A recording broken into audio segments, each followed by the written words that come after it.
Hello everyone, welcome the lecture 10th of water resource engineering second. आज हम discuss करेंगे design of gravity dams के बारे में।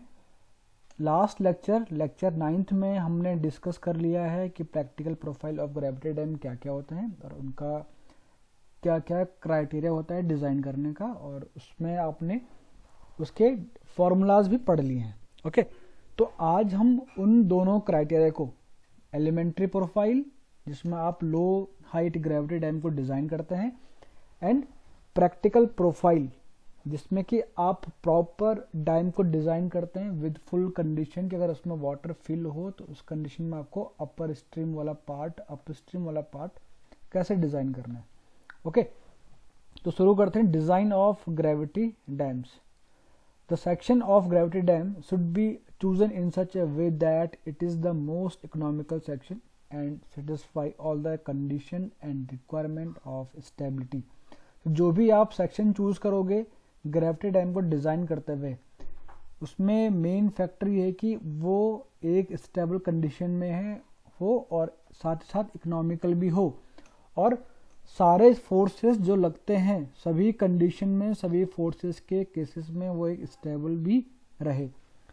तो यहाँ पे जो फर्स्ट वाला है, यहाँ पे लिखा हुआ to decide whether the dam is low और हाई। तो उस केसेस में आपने ये फॉर्मूला पढ़ लिया था लास्ट टाइम भी, F/Γ/SC+1। तो ये है लो हाइट ग्रेविटी डैम को डिज़ाइन करने के लिए उसकी हाइट कितना आएगी। तो हाइट आप यहाँ से कैलकुलेट कर सकते हो। ओके, तो उसके लिए लो हाइट के लिए ये फॉर्मूला है H1 = F/Γ/SC+1। ओके, तो इसकी हेल्प से आप लो हाइट ग्रेविटी डैम का टोटल हाइट कैलकुलेट कर लोगे, जो भी है H1। ओके, ये आप इस फॉर्मूले से कैलकुलेट कर लोगे। उसके बाद आते हैं बाकी क्राइटेरिया की डिज़ाइन कैसे करना है। उसके बाद जो ये आता बेस B1, तो B1 का जो फॉर्मूला है वो है H1/√SC-C। तो H1 का वैल्यू आप कैलकुलेट कर लोगे इस वाले फॉर्मूले से। ओके, तो आप उसका जो बेस है वो भी आप डिज़ाइन कर लोगे। उसके बाद बात आती है B1 सेकेंड। फ्रिक्शन के केस में अगर आपको फैक्टर ऑफ सेफ्टी देखना है तो उसके लिए B1 का वैल्यू हो जाएगा, अगर फ्रिक्शन वैल्यू गिवन है, H1/μSC-C। ओके, तो यहाँ पे अब बात आती है कि H1 जो यहाँ पे ये वाली वैल्यूज है आपको वो कैलकुलेट करना है। तो H1 का यहाँ पे फॉर्मूला गिवन है, H1 = 2a/√SC-C। इसकी हेल्प से आप ये वाली जो हाइट है ये कैलकुलेट कर लोगे। ओके, तो ये साइड स्लोप पे दे रखा है, ये आप इसलिए यहाँ पे प्रोवाइड करते हैं कि अगर डैम एम्प्टी कंडीशन में है तो जो इसका ओवर टर्निंग होता है इस तरह से, ओके, उसको काउंटर अटैक करने के लिए कि उस वजह से इसका ओवर टर्निंग ना हो सेल्फ वेट से in the case of empty. Next है डिज़ाइन ऑफ हाई डैम। तो हाई डैम के लिए H1 का वैल्यू तो आपने कैलकुलेट कर लिया है उसी फॉर्मूले से, यानी कि यहाँ तक तो आपने कैलकुलेट कर लिया है H1 का वैल्यू, जो भी यहाँ पे डैम की हाइट यहाँ पे जो आएगी। ओके, इतना हाइट तक का जो भी डैम बनेगा। उसके बाद अगर आपको डैम को एक्सटेंड करना है, आपको हाई ग्रेविटी या हाई हाइट वाला डैम बनाना है, तो उसके लिए आपको एक्सटेंशन करना पड़ता है डैम के लोअर पोर्शन में, यानी कि इस वाले पोर्शन में आप डैम के यहाँ पे एक्सटेंशन करते हो। इस तरह से यहाँ पे एक्सटेंशन करते चलोगे और इस तरह से इसका बेस भी बढ़ेगा। तो इस वजह से जो ये वाली हाइट मिलेगी आपको, ये फाइनल हाइट जो आपको मिलेगा, ये हाइट होगा हाई ग्रेविटी डैम का। ओके, यहाँ पे विड्थ A जो है ये डिसाइड करोगे, और जो B है वो डिसाइड करने के बाद जो फ्री बोर्ड है और जो विड्थ ऑफ रोड है यहाँ पे, इस टॉप जो विड्थ है इसको डिसाइड करने के बाद आप बाकी वैल्यूज कैलकुलेट करोगे। ओके, तो यहाँ पे नेक्स्ट है कि आपको इसका बेस कैलकुलेट करना है। तो बेस को कैलकुलेट करने के लिए एक फॉर्मूला यहाँ पे है, आप क्योंकि आपके पास ये वाला बेस तो ऑलरेडी होगा जो लो ग्रेविटी डैम का होगा, तो ये वाला बेस जो होगा, जो फर्स्ट स्ट्रिप है, इसका जो बॉटम होगा ये वाला पोर्शन, इसको कैलकुलेट करने का फॉर्मूला है, और वो फॉर्मूला है ये वाला, B2 equal to under root gamma W into H2 का cube divide by F small f, और 1 plus gamma W square into H2 की power 4 divide by 4 into W2 का स्क्वायर। ओके, W2 यानी कि जो एक्स्ट्रा वेट जो उस पर आएगा डैम के ऊपर। ओके, तो इसमें देखिए B1 है base width of low dam, जो ऑलरेडी यहाँ पे होगा, जो पहले से वहाँ पे एग्जिस्ट कर रहा होगा, ये वाला। ओके, B2 है base width require at the bottom of first strip, यानी कि इसकी बात कर रहा है, ये इस बेस की बात कर रहा है, ये आपका रिक्वायरमेंट है और ये ऑलरेडी है पहले से। H2 height of dam portion from maximum water level to the bottom of first strip, यानी कि इसकी बात कर रहा है जो भी मैक्सिमम वाटर लेवल जो होगा वहां से लेके इसके बॉटम तक, जो बॉटम हम डिजाइन कर रहे हैं उसके बॉटम तक कितनी अब टोटल हाइट बनेगी डैम की, वो वाली हाइट की बात कर रहे हैं। Gamma W unit weight of water, F allowable compressive stress of dam material, W1 total vertical weight of dam and water above the top of first strip, W2 total weight of dam portion and water above the bottom of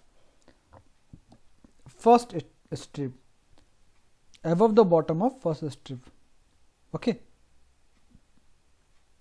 तो इसके W2 होगा, इसके bottom से लेके first strip के bottom से total weight कितना आएगा W2, फर्स्ट स्ट्रिप के टॉप से अबव कितना टोटल वेट है डैम का, वो होगा W1।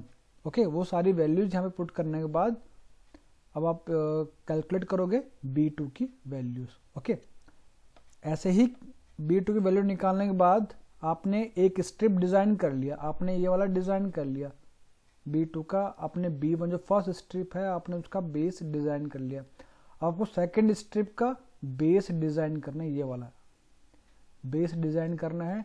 तो इसके लिए अब निकालेंगे हम B3 इक्वल टू, ओके, ये तो B2 इक्वल टू आया था उस टाइम पे, अब आपको निकालना है B3 equal to, B3 equal to formula ये वाला है, सेम वैसा ही है, बस उसकी प्रीवियस वाली जो वैल्यूज होगी वो चेंज हो जाएगी। जैसे S3 आएगा height of dam portion from maximum water level to the bottom of the second strip, and W3 total vertical weight of the dam and water above the bottom of second strip. Okay, same वही values रहेगी, आप उससे B3 की value calculate कर लोगे। Okay, तो यानी कि अब आपको हाइट ग्रेविटी डैम के लिए जो भी रिक्वायरमेंट होगा, आप उसका जो एक्स्ट्रा बेस जो लगाओगे स्ट्रिप वाइज, उसकी वैल्यू कैलकुलेट करते रहोगे। ओके, बाकी जो डिज़ाइन यहाँ पे है, ये डिज़ाइन आपने प्रैक्टिकल प्रोफाइल ऑफ डैम में पढ़ लिए हैं कि उसके डिज़ाइन हम कैसे करेंगे, वो सारे डिज़ाइन लो ग्रेविटी डैम के डिज़ाइन ही होते हैं। अब हम बात एक न्यूमेरिकल सॉल्व कर लेते हैं इस पे। यहाँ पे एक डायग्राम दे रखा है एग्जाम्पल नंबर 19.2 में, इसको आप बुक पे भी देख सकते हो। इन्होंने यहाँ पे इसका जो स्लोप है वो भी गिवन है। ओके, यानी 1/10 का यहाँ पे इन्होंने स्लोप दे रखा स्ट्रीम में, और टोटल फ्री वोट 4 मीटर का है, width of top small edge उसको बोलता हूँ वो 7 मीटर का है, 26 मीटर इसका उन्होंने ये यहाँ पे हाइट गिवन है, and total height of dam है 86 मीटर। टोटल बेस है 69 और यहाँ तक का जो बेस है वो है 63। ओके, 6 मीटर उन्होंने उसका विड्थ यहाँ पे दे रखा है, जिसका हमने प्रैक्टिकल प्रोफाइल ऑफ डैम में फॉर्मूला भी पढ़ा था कि कैसे इसको कैलकुलेट करोगे आप। तो यहाँ पे ये कह रहा है, ये सारी वैल्यू यहाँ पे ये इसके बारे में बता रहा है, और ये कह रहा है also indicate the values of various kind of stresses that are developed at heel and toe. Assume the unit weight of concrete as 24 kilonewton per cubic meter and unit weight of water 10 kilonewton per cubic meter. Solution: the stability analysis shall be carried out for both the cases. First reservoir empty, second है reservoir full. तो पहले हम case 1 को समझेंगे इसके। Okay, तो आपको यहाँ पे जो कैलकुलेट करना है, आपको सारे फोर्सेस कैलकुलेट करने हैं और आपको स्टेबिलिटी निकालनी है इस डैम के लिए, ये स्टेबल है कि नहीं है, दोनों केसेस के लिए, एम्प्टी केस के लिए भी और रिजर्वायर फुल केस के लिए भी। तो पहले हम काम करेंगे रिजर्वायर एम्प्टी केस के लिए, रिजर्वायर एम्प्टी केस में ये कैसे स्टेबल है कि नहीं है। ओके, जो उसका यूनिट लेंथ होगा उसको हम कंसिडर करेंगे 1 मीटर करेंगे कंसिडर वो यूनिट लेंथ को, यानी कि लेंथ ऑफ डैम जो होगा, लेंथ ऑफ डैम इस साइड में, वो हम इसको मानेंगे 1 मीटर। तो यहाँ पे डिवाइड हमने कर लिया है डैम को। ओके, इसका मैं थोड़ा ये साइज बढ़ा लेता हूँ जिससे आपको समझने में कोई दिक्कत नहीं होगी।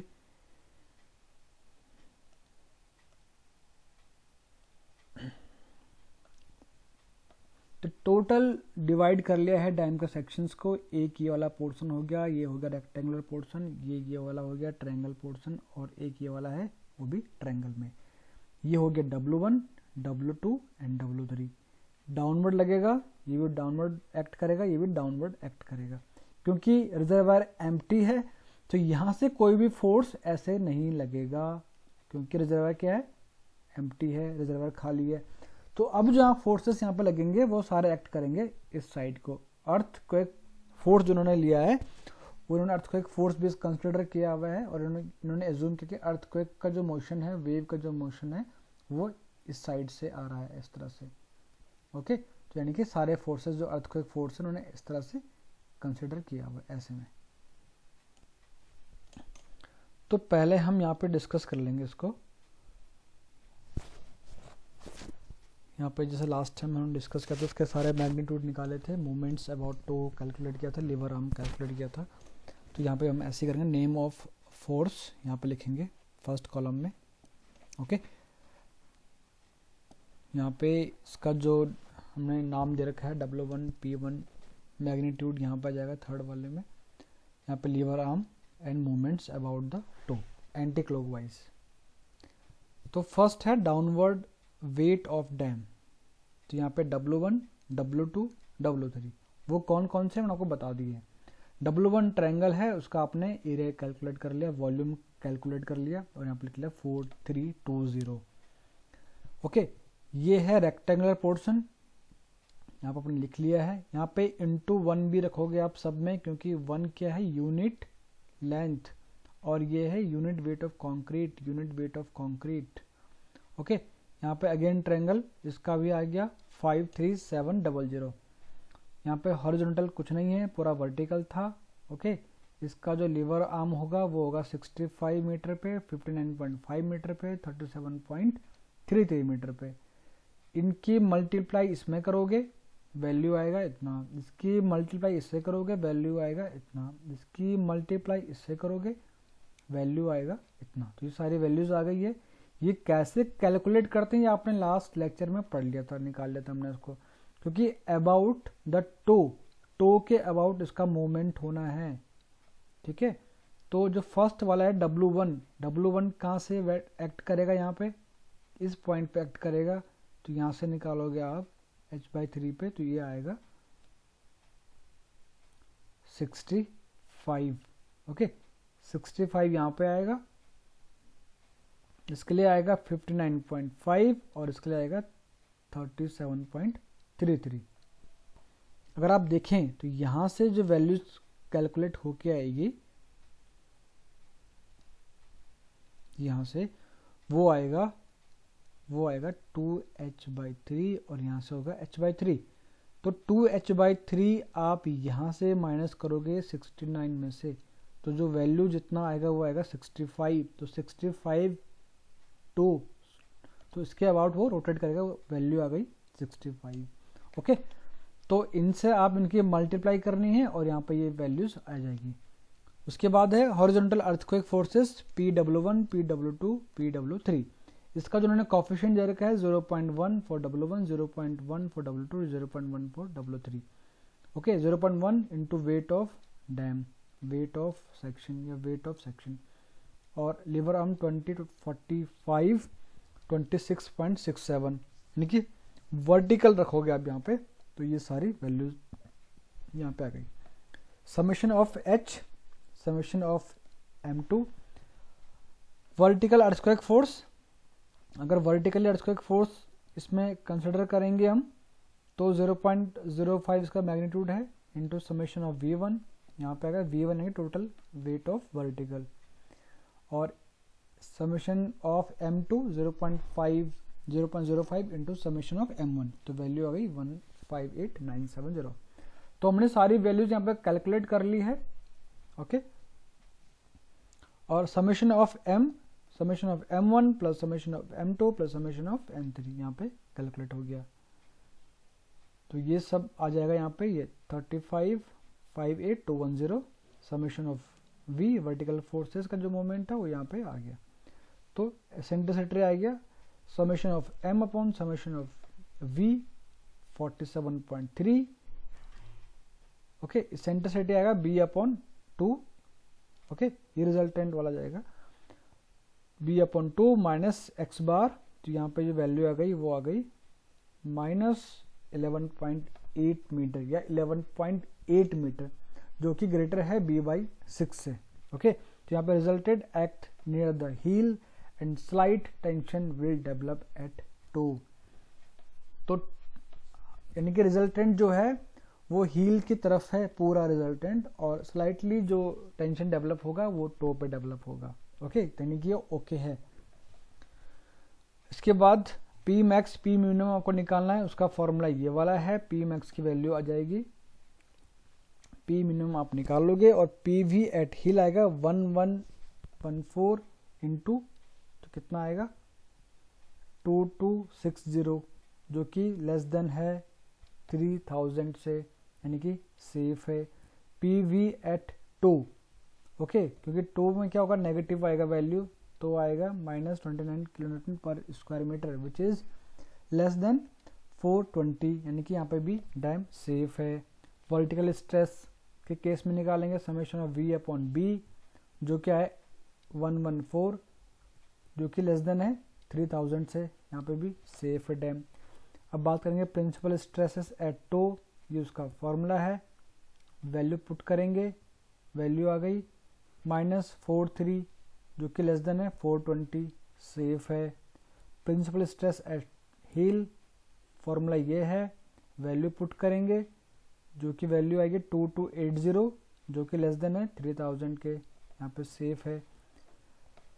शियर स्ट्रेस एट टो, ये फॉर्मूला है, वैल्यू पुट करेंगे, वैल्यू आई -20.3, जो कि लेस देन है 420 से, यहाँ पे भी सेफ है। शियर स्ट्रेस एट टो, ये फॉर्मूला है, वैल्यू पुट किया 226, जो कि लेस देन है 3000 से, यहाँ पे भी सेफ है। ओके, सेकेंड ये वाला जो इसका जो सेकेंड केस था वो था reservoir empty and vertical earthquake force are acting upward.